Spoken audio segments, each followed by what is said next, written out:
Hey everybody, it's me, Alex, once again, and today I'm bringing you a review of Crash Bandicoot 1 from the N-Sane Trilogy, just to have a better time in terms of the controls.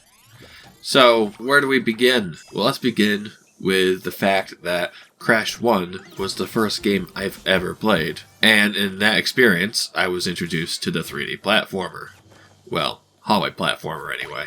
I played the original Crash to death on the PS1 to where, after many years, I basically mastered the original game. I can't say that now because I'm more used to the remaster's controls since they're far superior.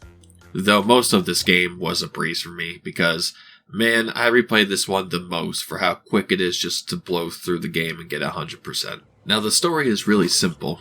You see in Cortex's lab, he's experimenting on animals and crashes next in the machine, but it wasn't ready. Crash escapes, but leaving Tawna, his girlfriend, behind.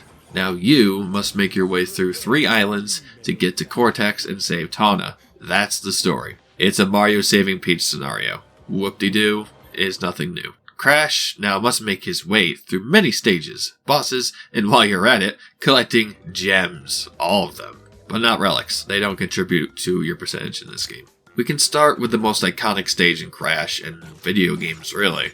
N-Sanity Beach. A simple level where you get used to how Crash controls. You can spin crates with the square, X, or Y button depending on your platform. He can gain more Wumpa Fruit by jumping on striped boxes, gaining up to 10, though if you spin them, you gain nothing. Then, there is something new to this compared to the original, which is analog control. It's not as smooth in this compared to the next 2 games in the collection. I think they wanted to make Crash feel more like his PS1 counterpart. There is a hit point system in this too. You collect a mask called Aku Aku. Gain another, and you'll have him glow and can take 2 hits. Grab a third one, and you gain temporary invincibility, and can crash, through boxes, TNT too, enemies and obstacles, and take no damage. It's very satisfying to do. Also, a neat thing in this is you can play as Coco for the first time in years, since I'd say Wrath of Cortex. And it pretty much is just a Crash clone in terms of controls, but it's cool to have regardless. I'm not sure if it's canon or not, but Crash 4 may imply it is now, but who knows. Can we talk about the visuals in this game too? Holy crap, it's so beautiful, especially on PC, which has a 60 FPS option, which really makes the visuals shine so much better than the console versions. I would enjoy a PS5 upgrade, Sony. If you thought the PS1 game looked good, and I think it still does for the hardware, but this game brings it to a new level of modern 3D animation movies on par with such things as Disney. Like, the quality is obscenely good. And this was just on the PS4.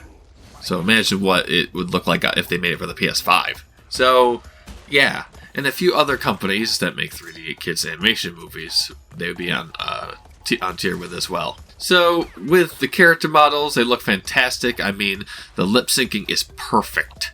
Because of years of lip syncing with characters always being a bit off. We're so used to that, but no, this is perfect. Though this is now the standard in games, so it screws me a little bit still.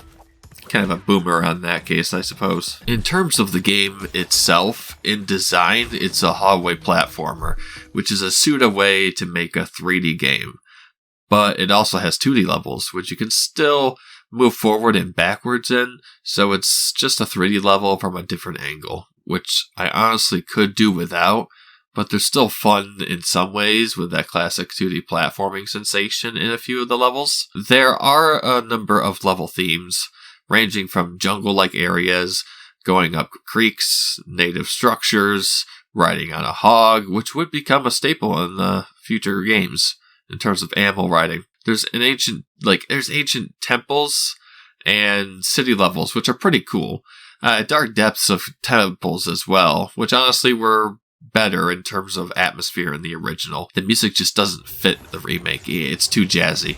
While the original was creepy, especially for a kid, the lighting is kinda off too. It's a bit too bright. Then the most infamous levels, which there are 2 of, are the bridge levels.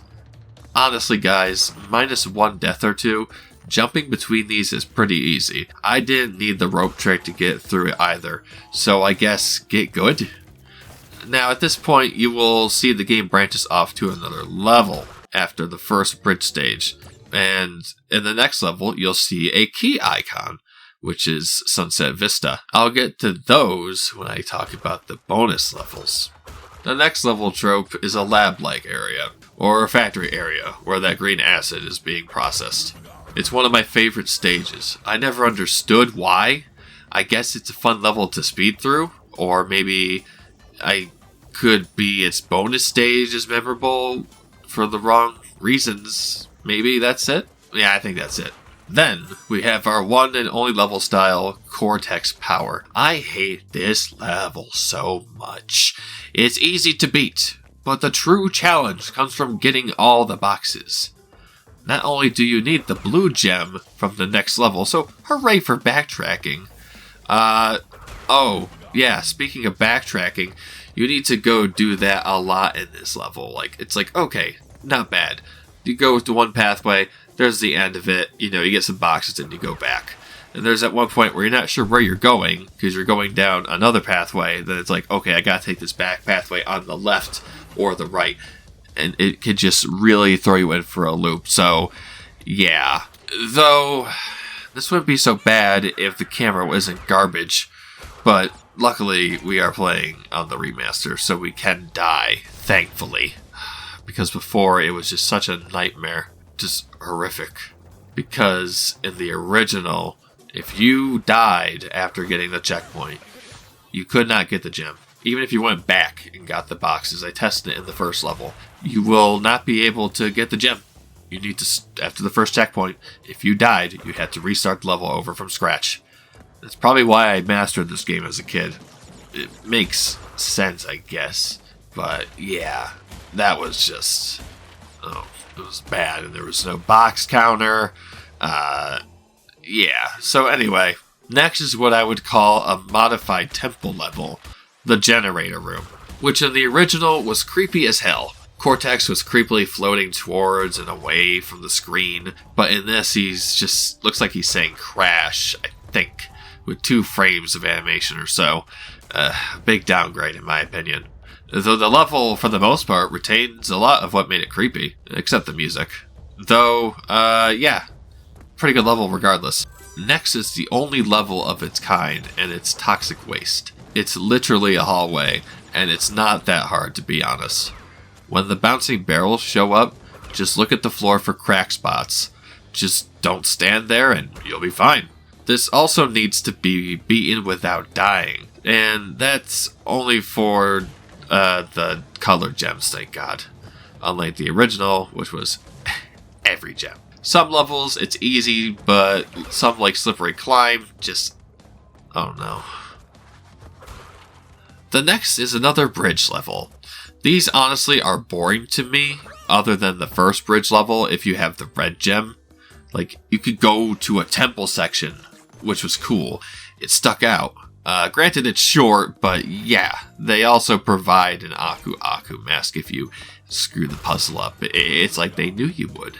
The next level trope is climbing up the side of a castle or fortress.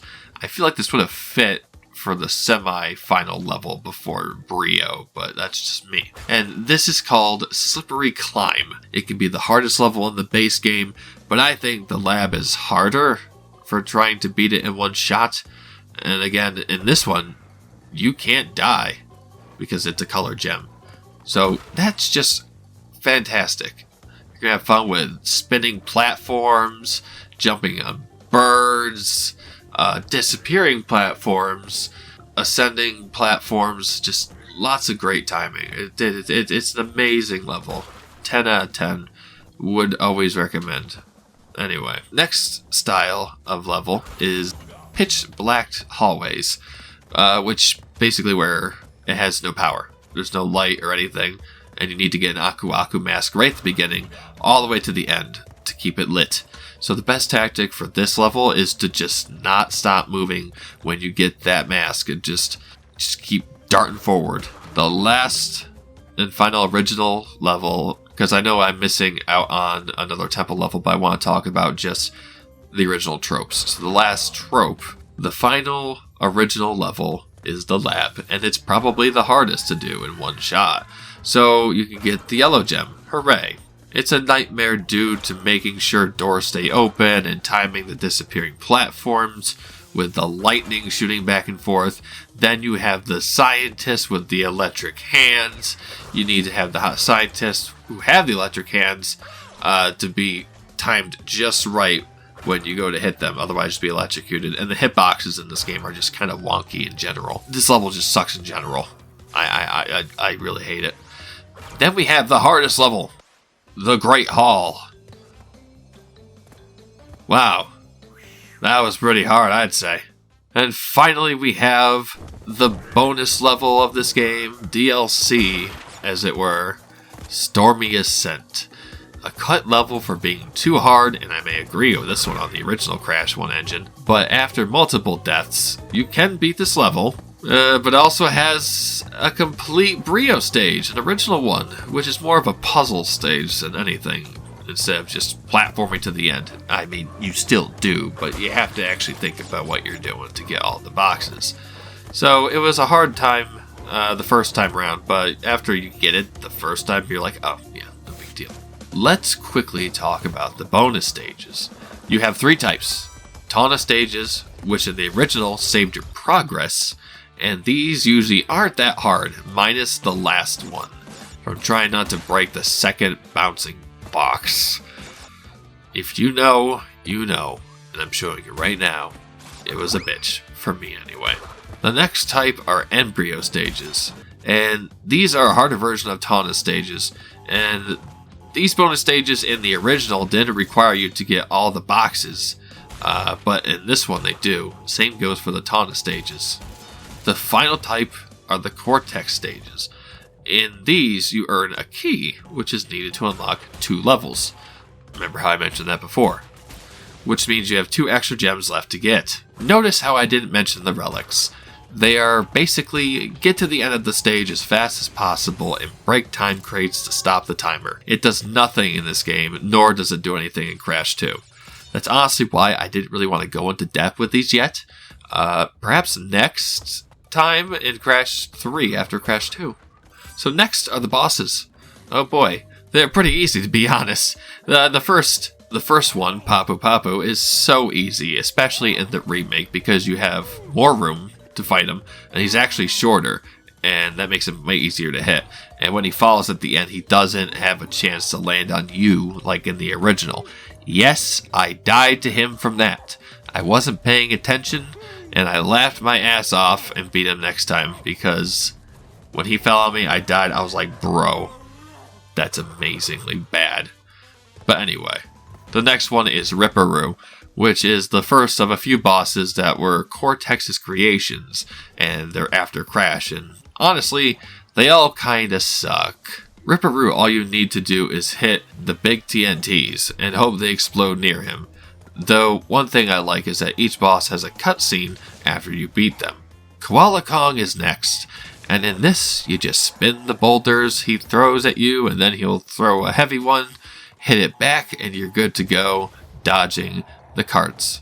The next is Pinstripe, and he's also very easy. Just stand behind the furniture when he's attacking, and hit him when his gun jams, and you're set. Next, which as a kid was hard for me, was Embryo. And he has a lot of health, but most of it is these green blobs that come out of the potions he throws at you. Then after you kill enough of those, you'll fight him as a monster. It's like, oh wow, that's cool. And, but yeah, he's pretty easy. To beat him, you just jump on him 3 times when these blocks fall down, and he goes down pretty easily. And in this game, there's a funny cutscene compared to his original of just falling over where he falls out the window, and it's like, see you later. Now for the final boss, Dr. Cortex. He can be easy if you pay attention. Dodge the purple shots, and he will also shoot blue ones that come from the side, and they go up and down, or just left to right, you know, whatever. And then he'll shoot a green one. You want to hit those green ones back at him, and those will take him down. He'll eventually go into a frenzy at the end, but on his last bar of HP, he'll only fire the green ones. I don't understand why, But again, it's an easy victory right at the end. And that ends Crash 1's story, if you didn't get 100%. Though, that's not the canon ending. You go back to the Great Hall, and after getting all the gems, you platform your way over there, and we get to the derpiest looking Crash, and see Tawna on a bird, and you take off without fighting Cortex. Seriously, that's the non-canon ending. But we do get an epilogue for the bosses with what they went to do after the game ends. It's kinda neat and a little bit funny, but honestly, it's not worth it unless you want to get all those achievements on, Steam or PlayStation or Xbox. So, I guess that wraps up this Crash 1 review. Would I recommend it? Of course. It's a simple but hard game to beat, and even harder to 100%, but it's still fun. So have fun with that, though. That's all I have to say for now, because this video has gone on long enough. Anyway, I'll see you in the next video. Farewell.